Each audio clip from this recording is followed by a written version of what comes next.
Doctor की report देखकर मेरे तो होश उड़ चुके थे।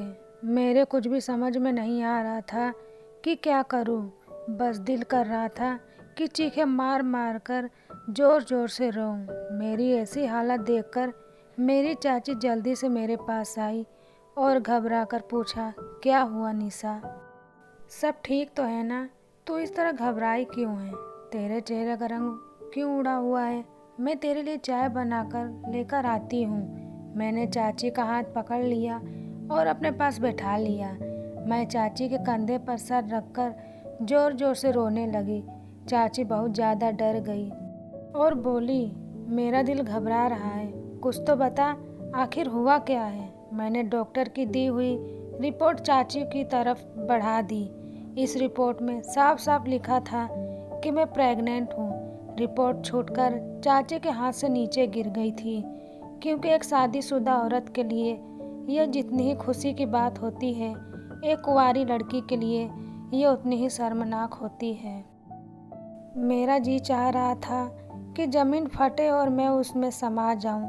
चाची ने झिझोड़ते हुए निशा से पूछा, निशा बता, किसने किया यह सब? तेरे पेट में किसका बच्चा पल रहा है? चाची के बार बार पूछने पर मैंने किसी तरह चाची को सच्चाई बताई। करीब 1 महीना पहले जब मैं अपनी सहेली के घर से लौट कर आ रही थी, तो एक लड़के ने रास्ते पूछने के बहाने मुझे अपनी कार में बिठा लिया था।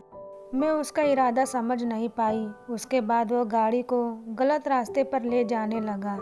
जब मैंने उससे गाड़ी रोकने के लिए विरोध किया तो पता नहीं उसने मुझे क्या सूंघा दिया, जिसके बाद मैं बेहोश सी हो गई। इसके बाद वो गाड़ी को सुनसान जगह पर ले गया और मेरे साथ गलत काम किया और उसके बाद वह मुझे सड़क किनारे फेंक कर चला गया। मैं बेसुध सी रोड पर पड़ी थी कि तभी अचानक एक कार आई। उसमें एक पति पत्नी थे। मुझे इस हालत में देखकर उन्होंने मुझे अपनी कार में बिठाया और मेरी हालत ऐसी थी कि वो कौन थे मुझे पता नहीं, लेकिन वह मुझे घर के दरवाजे तक छोड़कर चले गए। मैं चुपचाप दबे पाँव कमरे में जाकर लेट गई और अपनी बदनामी की वजह से मैंने ये बात किसी को नहीं बताई। मेरी बातें सुनकर चाची भी रोने लगी थी। उन्होंने मुझे गले से लगाया और कहा, सब्र से काम ले मेरी बच्ची, जिसने भी तेरे साथ ये जुल्म किया है, भगवान उसकी सज़ा ज़रूर देगा। उस रात मैं और चाची पूरी रात जागते रहे। चाची रह रह कर मुझे चुप कराती रही। अगर चाची की जगह मेरी सगी माँ भी होती तो मुझे ही मुजरिम ठहरा देती। ज़रूरत तेरा इशारा पाकर ही उस लड़के ने तेरे साथ यह सब कुछ किया होगा। लेकिन मेरी चाची बहुत अच्छी थी। मेरी माँ मुझे बचपन में ही छोड़कर चली गई थी और बाप ने अपनी अलग दुनिया बसा ली थी। मेरी चाची ने मुझे अपनी औलाद की तरह पाल पोस कर बड़ा किया था। 2 दिन सोच विचार करने के बाद चाची ने मुझसे कहा, चलो निशा हॉस्पिटल चलते हैं। मैं चाची के इरादे भांप चुकी थी। चाची, मैं यह गुनाह नहीं करूँगी। भले ही उस लड़के ने मेरे साथ गुनाह किया, लेकिन इस सब में इस बच्चे का क्या कसूर है? इस दुनिया में आने से पहले ही मैं उसे मार नहीं सकती। इस बच्चे को भी इस दुनिया में आने का हक है। यह मायने नहीं रखता कि उसे कैसा लाया गया। और जब बच्चा मेरे शरीर का एक हिस्सा बन गया है। मेरी बात सुनकर चाची ने अपना सिर पीट लिया और बोली, निशा, यह कैसी बातें कर रही हो? तुझे पता है तेरा बच्चा नाजायज बच्चा कहलाएगा। लोग तुझसे उसके बाप का नाम पूछेंगे तो क्या तू दुनिया वालों को जवाब दे पाएगी? निशा ने कहा कि मुझे कुछ नहीं पता चाची, लेकिन मैं इस मासूम को इस दुनिया में आने से नहीं रोक सकती। मैं रोती हुई अपने कमरे में भाग गई और चाची मुझे बेबसी से आवाज़ देती रह गई। अपने कमरे में आकर मैं फूट फूट कर रोने लगी और रोते रोते मेरी कब आँख लग गई पता ही नहीं चला। जब मेरी आँख खुली तो चाची मुझे आवाज़ लगा रही थी, निशा जल्दी से उठ जा, तेरे लिए बहुत बड़ी खुशखबरी है। मैं जल्दी से उठ बैठी।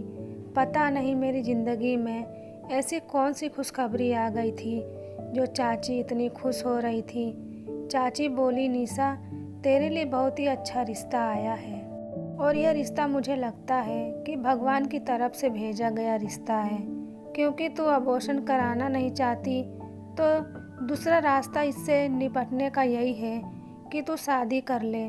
और देखो, भगवान ने ऐसे मौके पर तेरे लिए रिश्ता भी भेज दिया है। मैं चाची की बात सुनकर थोड़ा हैरान हुई और जब मैं रूम से बाहर निकलकर ड्राइंग रूम में पहुंची तो मैं थोड़ा चौंक गई, क्योंकि ये रिश्ता लेकर आने वाला कोई और नहीं बल्कि वही कार वाले पति पत्नी थे जिन्होंने मुझे घर पर ड्रॉप किया था। मैं काफ़ी हैरान भी हुई और उनके पास जाकर बैठ गई। वो लोग अपने छोटे भाई के लिए मेरे साथ रिश्ता लेकर आए थे। मुझे अभी भी यकीन नहीं हो रहा था कि ये कैसे हो सकता है। बाद में उन लोगों ने मेरी चाची को बताया कि उस वाक़ये के बाद जब हम दोनों ने इस बच्ची की हालत देखी तो हम बहुत दुखी हुए और सोचने लगे कि इस बेचारी पर क्या गुजरेगी। और यही सोचकर हम निशा के लिए रिश्ता लेकर आए हैं और चाची ने भी उन्हें निशा के बारे में सब कुछ बता दिया था ताकि उन्हें किसी भी तरह के अंधेरे में ना रखा जाए। और एक हफ्ता के अंदर मेरी शादी भी हो गई। उसके बाद मैं अपने ससुराल पहुंच गई और मेरे पति बहुत ही अच्छे थे। उन्होंने मुझे और मेरे होने वाले बच्चे का बहुत ही अधिक ख्याल रखा था। वो कहते हैं ना, देने वाला जब देने पर आए तो छप्पड़ फाड़ कर देता है। निशा के साथ जितना गलत हुआ, लेकिन उसी की वजह से उनकी लाइफ भी बहुत अच्छी हो गई थी। दोस्तों, ऐसी ही कहानी देखने के लिए मेरे चैनल को सब्सक्राइब ज़रूर कर लें। धन्यवाद।